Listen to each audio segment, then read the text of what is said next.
Mechanical buttons, TMR joysticks, a 1000 Hz gyro, and a 2000 Hz polling rate, wired or wireless. Those are specs you'd expect to see from gamepads 3 times the price. This is the Blitz 2 by Bigbig Won.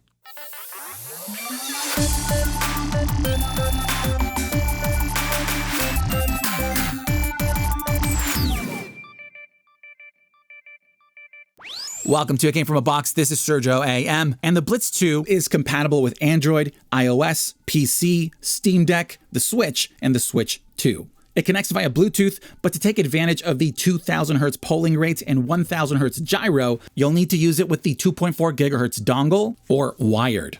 To switch between modes, you hold the home button and either B for X input or A for switch until the controller resets. Then it's on that mode whether it turns on or off. But I wish they just instead went with a dedicated switch. And to power it, we have a 1000 milliamp battery that should give you a standard 15 to 20 hours of playtime, and it charges via the USB-C port at the top. It also has these contact pins for their charger, which I do not have.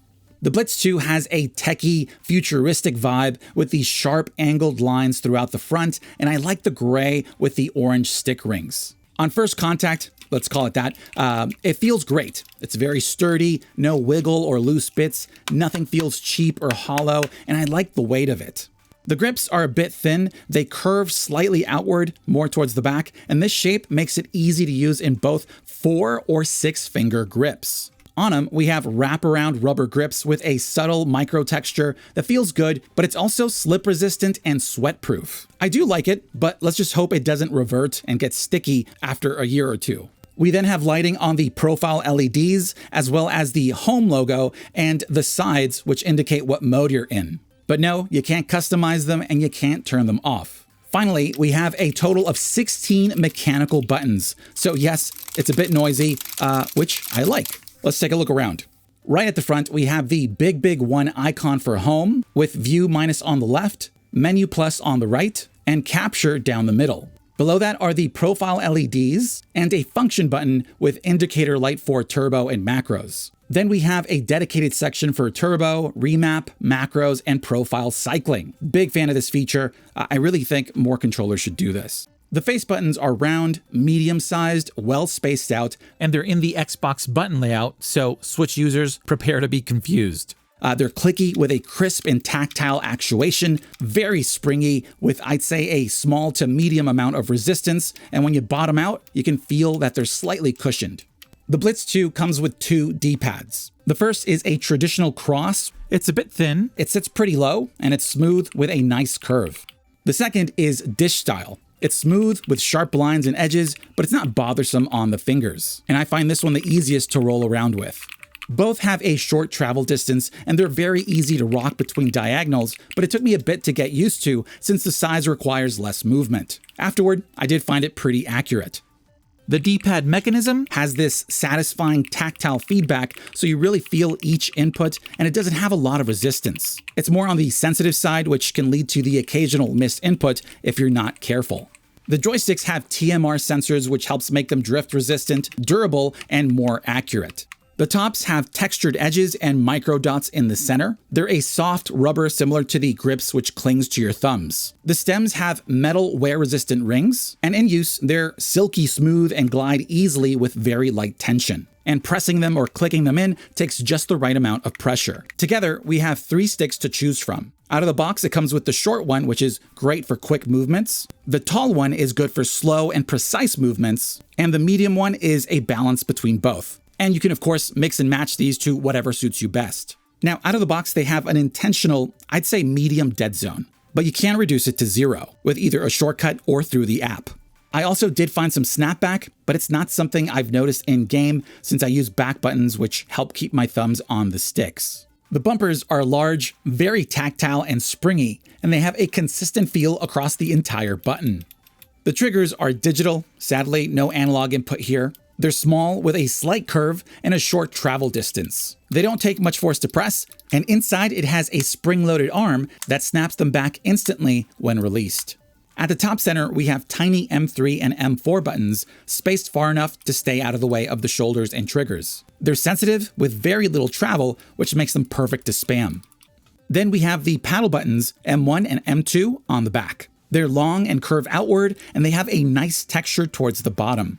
In use, they have a slight longer travel than some others I've tested, and they land right at the tips of my middle fingers, which makes them feel like normal buttons instead of like a lever that you'd squeeze your fingers against. Like many others, it has motion controls, but right away, I noticed a big difference. On the Switch, most controllers have this delay, which you quickly adapt to, but this one was much less than any other I've tested. And that's because it has a 1000 Hz gyro, making it very snappy and responsive with much less delay. And that was through Bluetooth, which can't take full advantage of it, so make sure you use it with the dongle or wired. Turbo mode is straightforward. Just hold the turbo button and hand it out to any other button. The controller vibrates to confirm, and the function LED flashes when active. You can also adjust frequency with function plus left on the D-pad, and you can clear all turbo buttons just by double tapping. Very simple, but sadly, there is no auto turbo. Hopefully that's something that they can add in a firmware update. To remap the M buttons, you just hold the mapping button for a few seconds, then press your M button and the button you want to map it to, and then the mapping button again. And there you go. To record a macro, you first hold the macro button and the M button you want to use. The function light will start to pulse, and you can then record a macro of up to 50 inputs. When you're done, hit the macro button again to save it. Nice and easy. Now, if you want to tinker with settings, they do have a PC and mobile app that lets you do just that, and both are just about the same. Now, first thing, it's not the best looking, it's a bit clunky, and it could use some polish, but everything so far has worked as it should.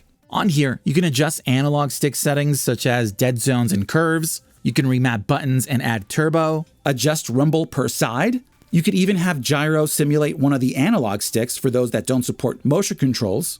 Then you can record your macros in here and edit them, and assign it to one of the M buttons. And finally, you can of course upgrade the firmware. Then you can save those settings to profiles that you can switch between on the controller. I like to have one profile per platform, which makes it easy to jump between them. There's a lot to it, and it keeps getting better with every update. It also has basic rumble, which you can toggle on and off with the function button and pressing right on the D-pad. And you can also adjust the strength on the app. Let's talk performance. As someone who primarily plays with Bluetooth gamepads, which max out at about 125 Hz, at 2000 Hz paired with its 0.5 millisecond response time, the difference is night and day. It's incredibly responsive, very snappy, and everything you do feels just about instant. It's the most noticeable in first-person shooters where those quick inputs really matter, and it makes you realize just how much delay you've been adjusting to and compensating for over on Bluetooth.